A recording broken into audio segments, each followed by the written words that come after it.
আল্লাহ তাআলা আমাদের কি সত্যি ক্ষমা করে দিবেন? তাহলে আসুন একটা ঘটনা শুনি।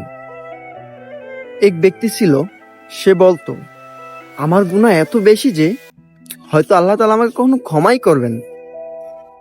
এই জন্য সে দোয়া করতেও ভয় পেত। একদিন তার কানে একটি আয়াত ভেসে আসলো এবং ওই আয়াত আল্লাহ তাআলা বলেন, হে আমার বান্দারা, তোমরা যারা নিজেদের উপর জুলুম করেছো, তোমরা আমার দিকে ফিরে এসো, তোমরা আমার রহমত থেকে নিরাশ হও না। ঠিক আছে, এই আয়াতটি শোনার সাথে সাথে ওই লোকটির চোখ থেকে পানি বেরিয়ে আসলো এবং সে আল্লাহ তাআলার কাছে ক্ষমা চাইলো এবং আল্লাহর দিকে ফিরে আসলো। আল্লাহ তাআলা তার এই ফিরে আসাকে পছন্দ করলো এবং তার জীবনের সমস্ত গুনাহগুলোকে ক্ষমা করে দিলেন। এরপর এ ধারা আমরা কি বুঝলাম, কি শিখলাম, যে আমাদের গুনাহ থেকে আল্লাহ তাআলার রহমত অনেক অনেক বেশি।